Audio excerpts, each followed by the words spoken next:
ദയവ് ചെയ്ത് എന്നെ ഒന്ന് സഹായിക്കണം പ്ലീസ്. ശരി, ഞാൻ എന്തേലും പറഞ്ഞ അവളെ കൂട്ടിക്കൊണ്ട് വരാം. അവള് നമ്മളെ കണ്ട ഓടി രക്ഷപ്പെടാൻ ശ്രമിക്കും. വിടരുത്. അച്ഛന്റെ മുന്നില് അവളെ ജീവനോടെ ഇട്ടുകൊടുക്കണമെന്നാ എന്റെ ആഗ്രഹം. പക്ഷെ അവളിവിടെ കിടന്ന് അലമ്പുണ്ടാക്കിയ പിന്നെ ഒന്നും നോക്കണ്ട, കൊന്നേക്ക്.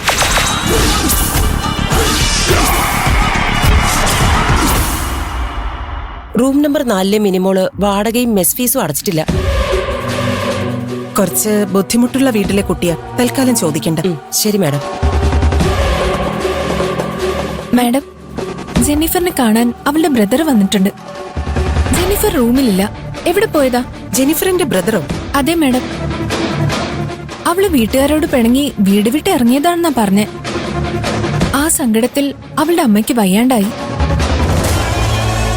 അവളുടെ അമ്മയ്ക്ക് അവളെ കാണണമെന്ന്. പക്ഷെ വന്നിരിക്കുന്നത് ബ്രദറാന്ന് അവൾ അറിയാൻ പാടില്ല.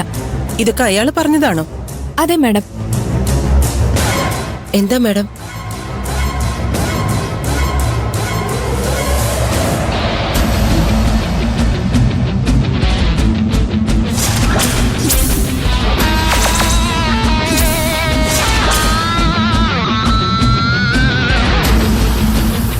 നിന്നോട് അയാൾ എന്താ ചോദിച്ചത്? ഇവിടെ ഒരു ജെന്നിഫർ താമസിക്കുന്നുണ്ടോന്ന്. ജെന്നിഫറിന്റെ ഫോട്ടോ കാണിച്ചിട്ടാണോ അയാൾ ചോദിച്ചത്? അല്ല, ഫോട്ടോസ് അയാളുടെ ഫോണിലാ. ഫോൺ അയാള് റൂമിൽ വെച്ച് മറന്നത്രേ.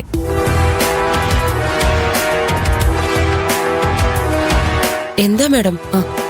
ആ വന്നയാള് ജെന്നിഫറിന്റെ ബ്രദറൊന്നും അല്ല. ജെന്നിഫറിന്റെ ബ്രദറോ സിസ്റ്ററോ ഒന്നുമില്ല.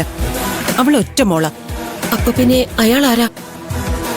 അവളുടെ ബോയ്ഫ്രണ്ടോ മറ്റോ ആണോ?